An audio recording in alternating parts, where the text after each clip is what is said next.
Salut les amis, c'est Yusuke127. On se retrouve aujourd'hui pour une nouvelle vidéo. Non pas de test, non pas d'unboxing, non pas jeu vidéo, mais on n'est pas très loin parce que tout ça est faisable grâce au tuto d'aujourd'hui de maintenance entretien. Et oui, comme vous savez, nous jouons énormément à nos petits jeux vidéo. Mais qui dit jouer à des jeux vidéo dit également entretenir un minimum sa machine. Effectivement, comme vous avez pu le remarquer peut-être, avec le temps, euh, ça commence à être un petit peu moins efficace, hein. Donc, quand je dis le temps, c'est à peu près 2 ans, 3 ans. Vous inquiétez pas, dans 3 semaines, 4 semaines, il ne faut pas donner un entretien tous les mois.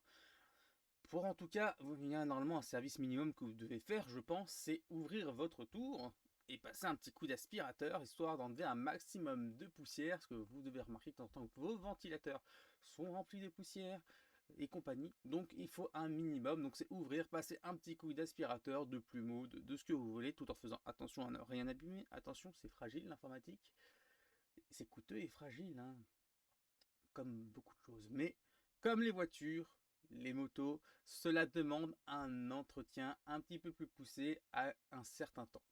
Aujourd'hui, nous allons nous préoccuper de la carte graphique sur PC, ce qui est quand même l'un des composants les plus importants de notre ordinateur et des plus coûteux. Donc pour ceux qui prennent la carte graphique, normalement c'est la carte graphique qui va faire le plus gros du travail dans les jeux vidéo pour vous donner des graphismes et des FPS. Après, bien entendu, la carte peut être bridée par le processeur si vous prenez un processeur trop bas et une carte trop haute.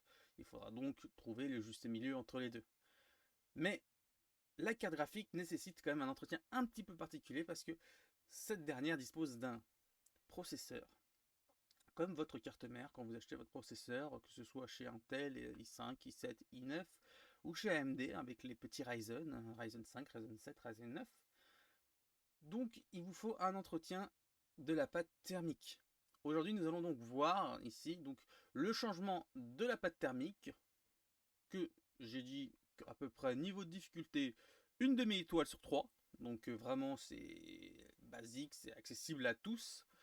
Donc c'est pas très compliqué, ça vous demandera allez, un peu moins de 10 minutes si c'est que pour cette partie-là. Et c'est réglé et vous pouvez repartir, c'est nickel. Pour ma part aujourd'hui j'ai une petite palle de cassé, je vais donc changer les ventilateurs de ma carte également, parce que vous pouvez retrouver des ventilateurs aussi sur internet pour changer si vous trouvez que les rotors sont un petit peu plus lents avec le temps, ou sinon vous avez abîmé comment les pales. Donc j'ai une pale de cassé, ce qui était un petit peu gênant, j'ai l'impression que la carte chauffait un petit peu plus. Donc au final nous avons démonté tout ça et nous avons tout changé. Donc pour le changement des pales, donc des ventilateurs que vous pouvez retrouver un petit peu sur AliExpress, Amazon, hein, une trentaine d'euros grand max, hein.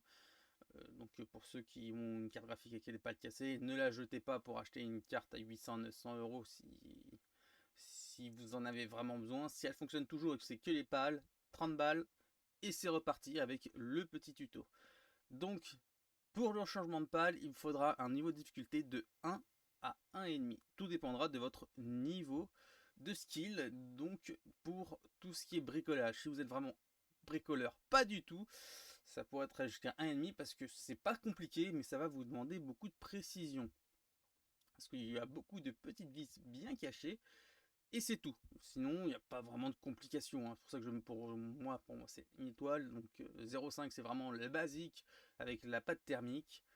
Je vous propose donc de voir tout ça, car l'entretien, comme je vous ai dit, d'un ordinateur est très important. Sony et Microsoft l'ont aussi compris parce que les nouvelles consoles PS5 et Series X prévoient même plus simplement d'accéder au ventilateur comparé à la PlayStation 4 où lorsque vous deviez la nettoyer, si vous la nettoyez parce que ça faisait un bruit d'avion à réaction, il fallait la démonter, c'était plutôt chiant d'arriver jusqu'à là-bas. Maintenant, vous pouvez y accéder sans faire sauter la garantie, bien entendu. Donc, ils vous permettent un entretien plus régulier afin de pouvoir garder les performances. Car oui, changer une pâte thermique, c'est tous les 2 ans, que ce soit sur votre processeur, comme je vous ai dit, Intel ou AMD, ou sur votre carte graphique, qui a un processeur également, tous les 2 ans si vous voulez garder vraiment optimum les performances. Moi, ça faisait 4 ans que je n'avais pas fait sur ma carte graphique et je voyais qu'elle commençait vraiment à s'essouffler. Là, donc je partais dans les plus de 81 degrés en jeu. Donc, qui vous dit température élevée, bride donc la carte parce que la carte, pour éviter donc de chauffer plus, va donc se brider elle-même. Donc, vous baissez un petit peu les FPS et la stabilité afin de pouvoir éviter de chauffer trop et rester le plus bas possible. Donc là, je montais haut. On va changer tout ça et on va voir après ce que ça donne. A tout de suite. Pour le coup, nous voilà de retour avec la carte graphique GTX 1080. Comme vous pouvez le constater, nous avons ici une palme qui est cassée, abîmée, que nous allons justement remplacer les ventilateurs par des nouveaux, ici, commandés sur Amazon pour le coup. Hop, c'est pas tout à fait le même logo, mais c'est pas grave, ils seront neufs déjà. Pour cela, vous aurez besoin de l'alcool pour la pâte thermique, du coton-tige et des tournevis cruciformes de différentes tailles. Pour le coup, vous allez voir, c'est plutôt simple. Alors, petit conseil que je peux vous donner, tout d'abord, c'est de bien faire chauffer un peu la pâte. Donc pour ça, lancez votre ordinateur, jouez un petit peu avec sur un jeu histoire de chauffer un petit peu, ça sera plus simple à la décoller. Pour ce faire, vous aurez donc à l'arrière 4 vis à retirer. Ici, les 4 grosses vis qui sont les principales. Donc pour ce faire, il me faudra un tournevis de taille plutôt moyenne. Hop, on va prendre celui-là. Attention à ne pas perdre les vis, hein, ils ont des ressorts.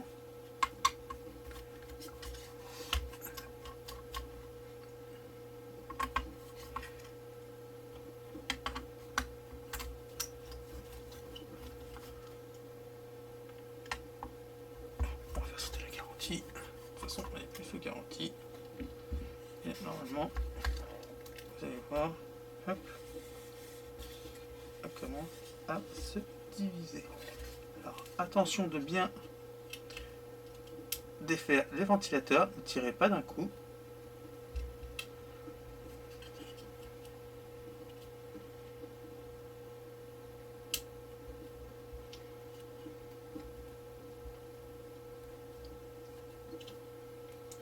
Pour le coup, celui-là, il est plutôt, voilà, plutôt dur. Hop. Vous avez ici des petits connecteurs également enlevés sur ce modèle.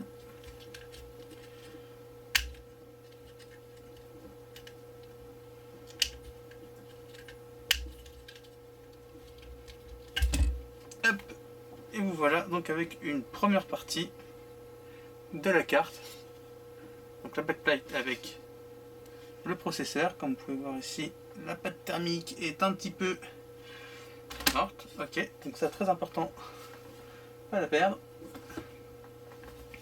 Vous aurez ensuite à démonter le reste. Donc pour ici, toc toc, on va voir comment ça se démonte. Ça se démonte par des petites vis en façade. Donc pour le coup, on va commencer en nettoyant le plus gros. Donc là, étant donné que vous avez, hop, on commence à nettoyer. Ici, j'utilise un coton-tige. Hein.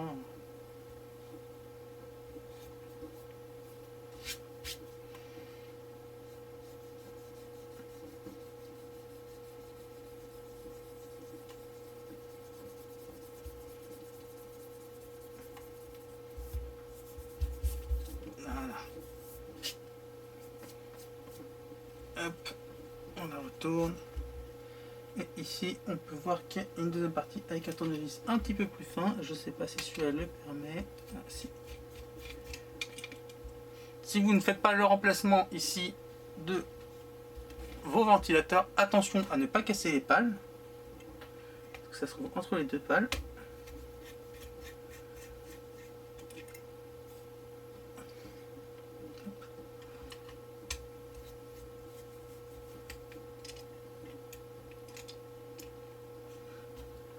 utilisez bien un tournevis aimanté, ça sera plus simple pour retirer les vis parce que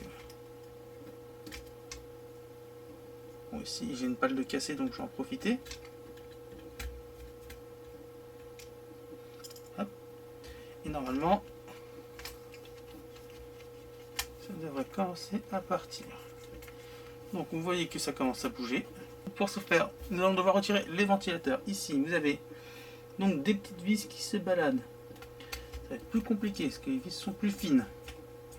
Donc hop, attention de bien séparer les vis. Donc pour cela, ça sera facile. Pourquoi? Parce que décidément la pale est cassée. Pour celui-là d'à côté, ça sera un petit peu plus compliqué. Donc je vous propose un petit zoom sur la carte. Voilà, ici, afin que vous puissiez voir un petit peu mieux ce que je fais concrètement.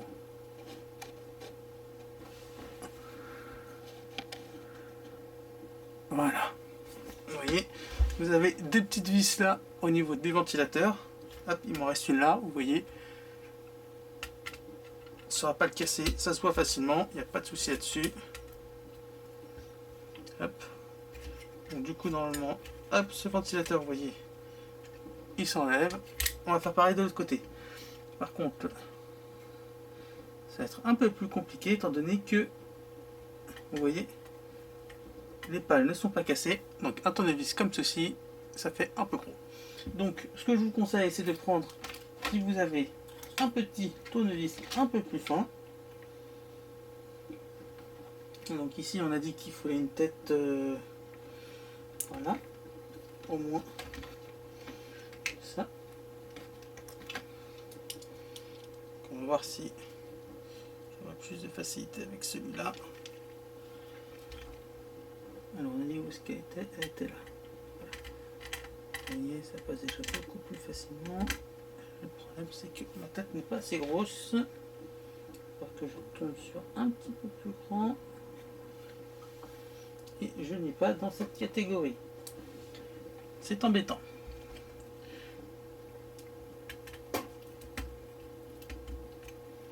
Donc on va essayer de trouver un autre tournevis.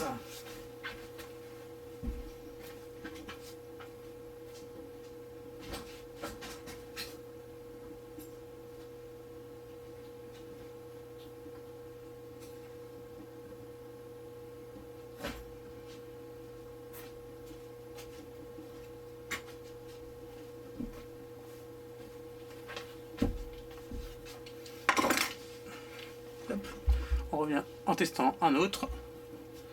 Espérons que cette fois ce soit la bonne. Voilà. Alors, attention en retirant, ça va être plutôt compliqué. Il faut dire ce qui est. Une vis étant plus petite. Vous verrez qu'il y a des pales qui sont un petit peu plus larges que d'autres, donc profitez-en.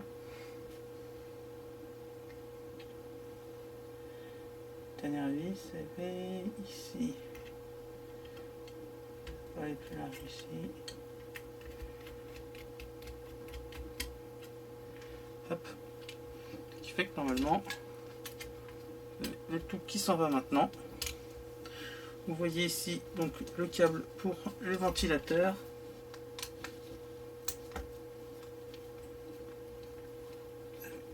Ici, elle est vissée. Une grosse vis. Hop, voilà. Qui permet de dégager plus aisément le ventilateur. Hop. Alors, concrètement, on a les ventilateurs qui sont là. Hop. On a réussi à tout enlever. Donc du coup, vous avez ici les deux connecteurs de tout à l'heure qui correspondent aux connecteurs donc du RGB. Hein, les deux qui restent du RGB. Donc c'est pas très important. Et voilà. Et maintenant, il va falloir que on se dépatouille avec ça. Ce qui est plus compliqué étant donné qu'il va nous falloir... Hop, ici ça va le faire. Toc, on passe là. on a les trucs en métal qui retiennent. Donc on va avoir besoin d'un tournevis afin d'écarter un petit peu. Ça s'écarte tout seul. Hein. Hop.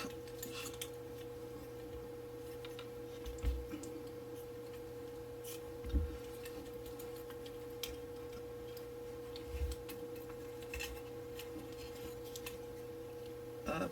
Et de l'autre côté, on va devoir faire la même chose. Donc on écarte. Bien. Hop. Ici on a notre petit fil connecteur.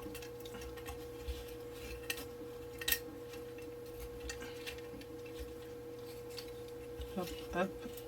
Et on peut retirer le tout. Voilà, donc on se retrouve maintenant avec une partie radiateur qui est plutôt en bon état dans le cas présent. Hop. Attention, ici il y a de la colle. Ok. Nos deux ventilateurs qui ont pris un petit peu la poussière, il faut le dire. Le ressort avait l'air d'être encore bon. Malgré l'utilisation. Dommage que j'ai pas les cassé, sinon on aurait pu très bien les garder. Vous pouvez voir. Donc, hop. Ce qu'on va faire, c'est qu'on va revenir maintenant du coup sur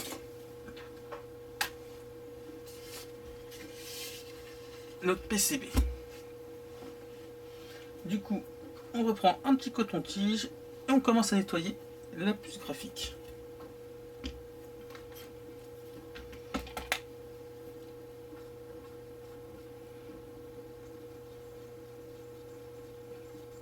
On fait toute la pâte thermique d'avant.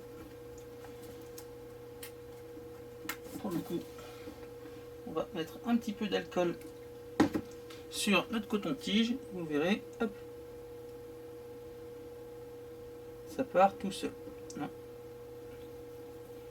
Une face pour absorber.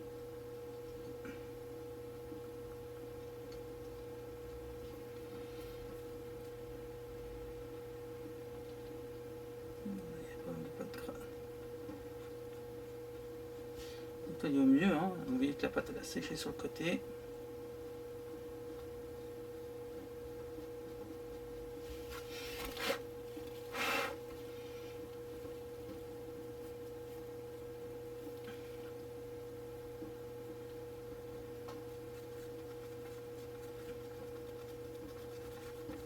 Alors, vous saurez quand c'est propre, quand vous pourrez voir, lire ce qui est marqué dessus. Ici, Nvidia GP104.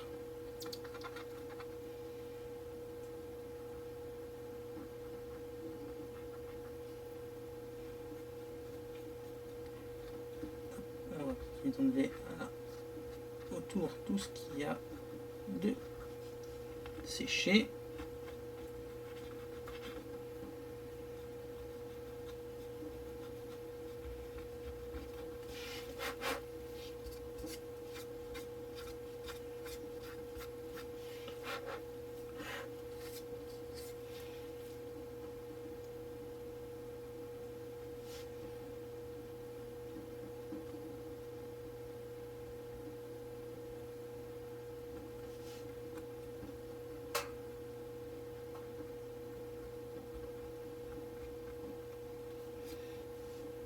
Ça commence à ressembler à quelque chose.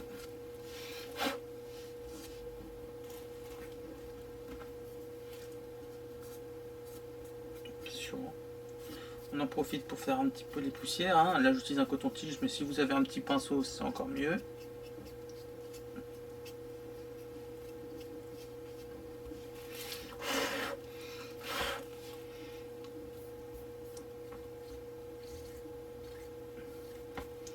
Attention justement à ne pas abîmer les condensateurs. Pas de plaque noire, donc ça ne craint rien.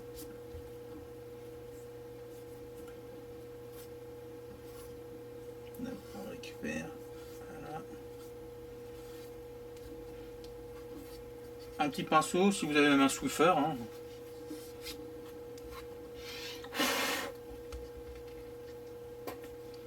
faire pour attraper la poussière, ça sera peut-être encore mieux.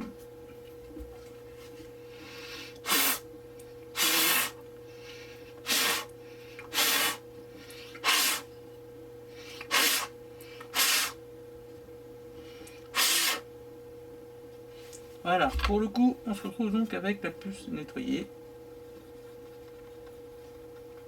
On repasse un petit coup pour être sûr. Hein.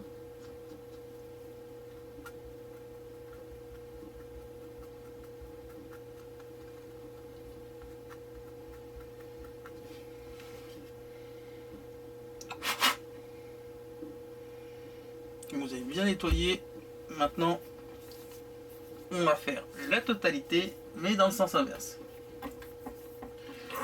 Mais d'abord, on va poser les nouveaux ventilateurs.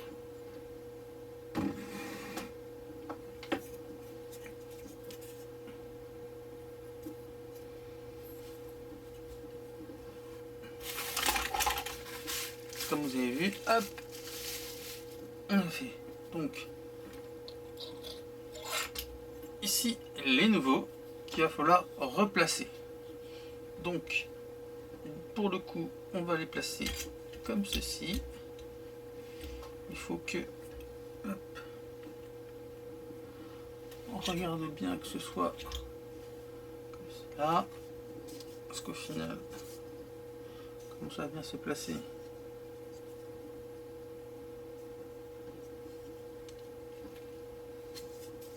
Haut, comme ça, donc ça sera la haut. Il faut que sur ça,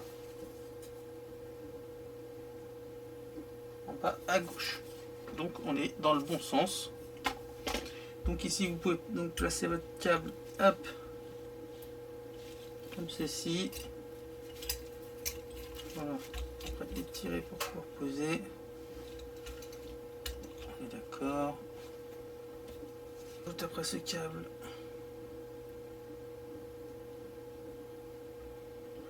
Ici.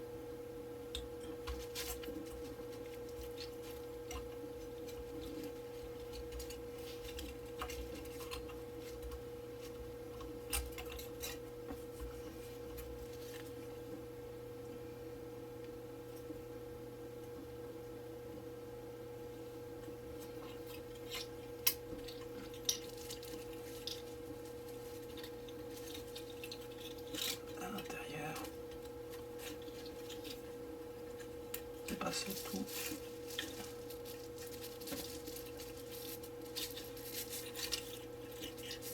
par ici comme ceci. Hop, les petits ventilateurs seront à mettre là.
Hop.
Pour le coup là, ce qu'il nous faudra, c'est la petite pâte thermique.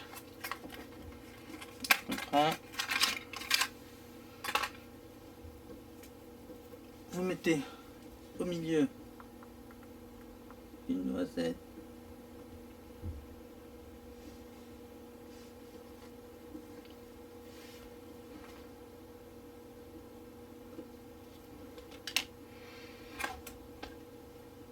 vous remettez les trucs.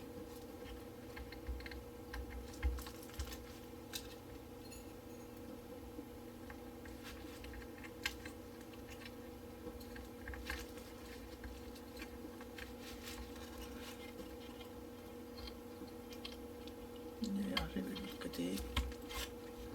Et après,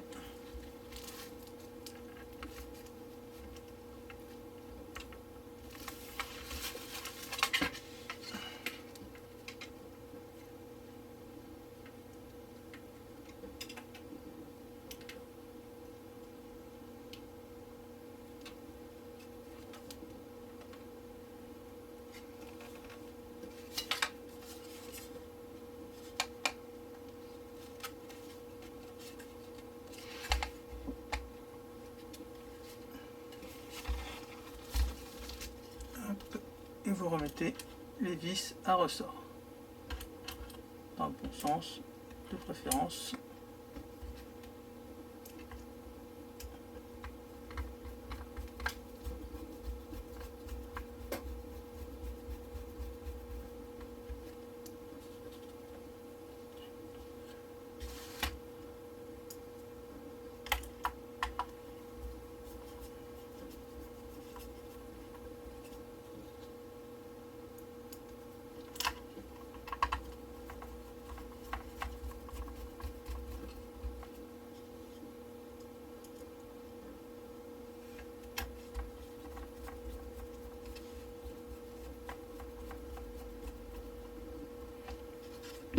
Et voilà, votre carte graphique est remontée, les ventilateurs sont changés. On va passer au test, voir si ça change quelque chose. Et voilà donc le petit tuto terminé. Comme vous avez pu voir, bon, je suis revenu sur certaines phases. C'est vrai que les ventilateurs, c'était un peu la première fois que je les changeais. C'était pas trop compliqué, hein. Il y avait quasiment quelques vis, ça je le savais déjà. Mais en tout cas, résultat à l'appui. Je me retrouve ici, parce qu'au final, malheureusement, j'ai eu une perte de 10 à 15 degrés sur du constant, hein, quand je vous dis 10 à 15 degrés sur la carte graphique, ce qui est pas mal, et presque un gain de entre 5 et 10 fps. Je suis plus proche des 10 fps que des 5, mais de temps en temps ça peut baisser selon les situations. Mais en moyenne, voilà, je suis presque à 10 fps de gagné et 15 degrés de perdu. A savoir que lorsque les composants sont au-dessus de 80-81 degrés, et bah, les conducteurs s'abîment plus rapidement et donc votre matériel va finir par mourir plus rapidement, donc il s'use plus rapidement. Donc la première mission était de rester sous les 80 degrés, histoire de pouvoir garder un maximum de temps la carte graphique et pas de la faire mourir trop rapidement. Et dans cette opération, et bah, cause à effet, nous avons perdu des températures, la carte peut donc se cadencer plus haut et j'ai gagné en FPS, ce qui est sympa. car au final je me retrouve avec presque constant 10 FPS de plus en game.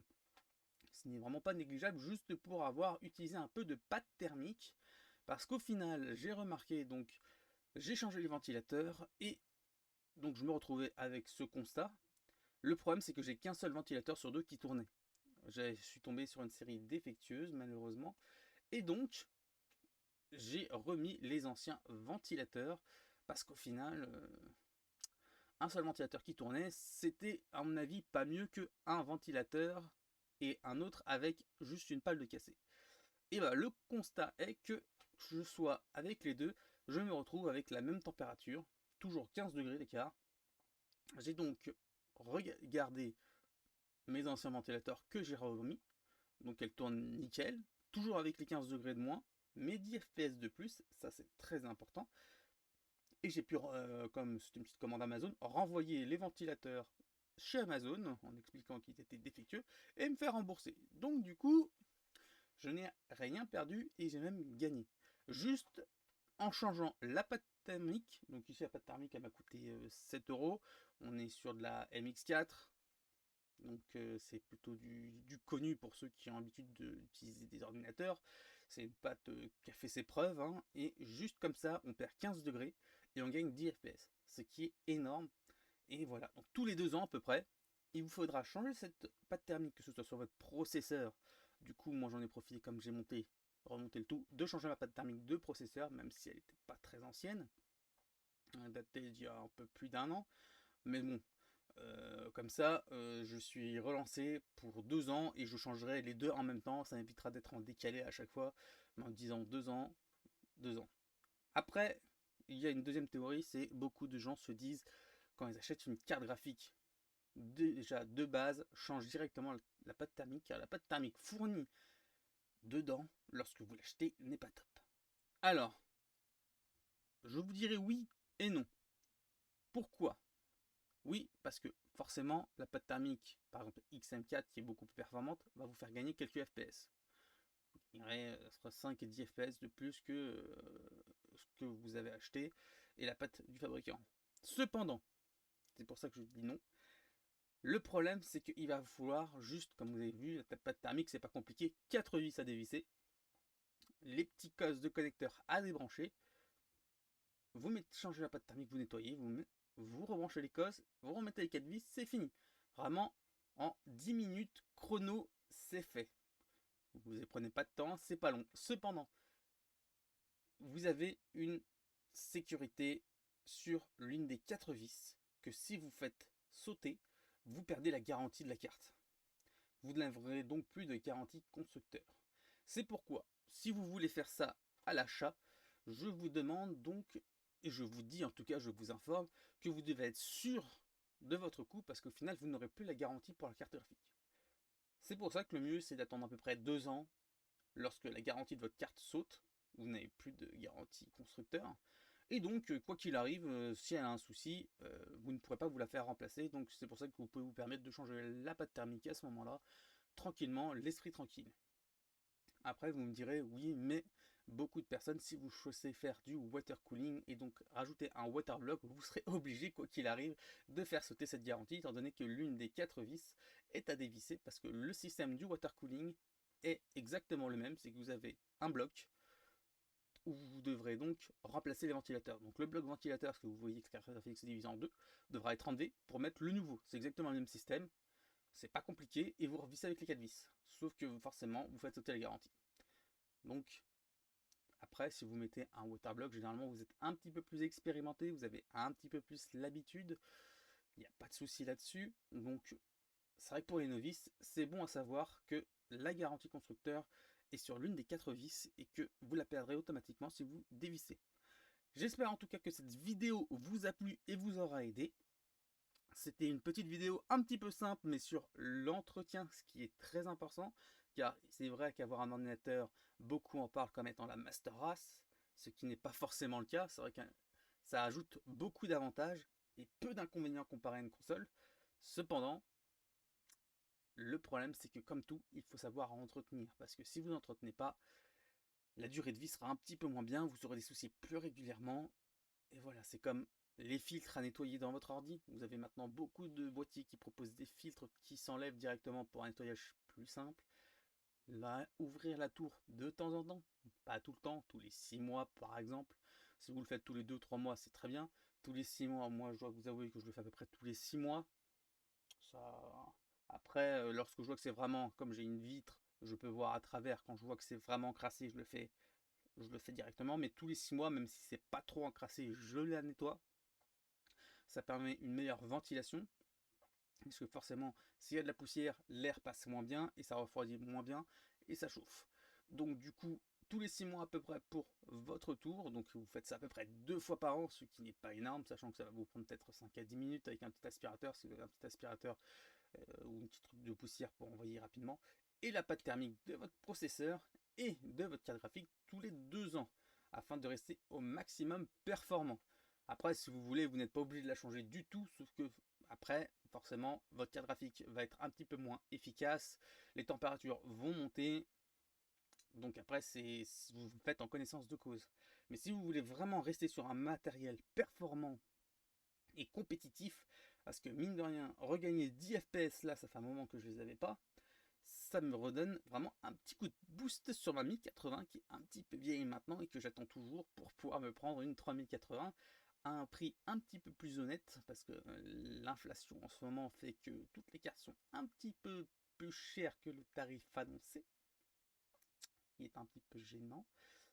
Et malgré que, même si on souhaite le prendre à plein tarif, la disponibilité des cartes reste très compliquée. Donc le temps de patienter, donc à mon avis dans l'année, ça va être un petit peu long maintenant, garder son matériel le plus longtemps possible est quelque chose d'assez important je pense en ce moment. C'est pour ça que je vous propose ce tuto d'entretien afin de pouvoir garder au plus tard possible votre machine et surtout qu'elle soit le plus performant pour rester en jeu et vous amuser, car nous avons une passion, vous et moi, c'est le jeu vidéo.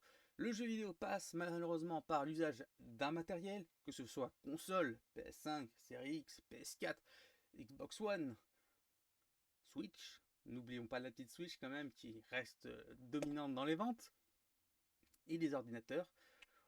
Il faut donc de temps en temps les entretenir, parce que c'est grâce à eux qu'on peut jouer. On leur remercie. Et je vous dis donc à très bientôt. N'hésitez pas à lâcher un petit pouce bleu si cette vidéo vous a plu, ça fera plaisir et ça aidera à développer la chaîne. N'hésitez pas également à vous abonner et à appuyer sur la petite cloche afin de recevoir les prochaines vidéos. Ça me fera plaisir et ça aidera aussi énormément à développer la chaîne. Je vous dis donc à très vite. Sayonara.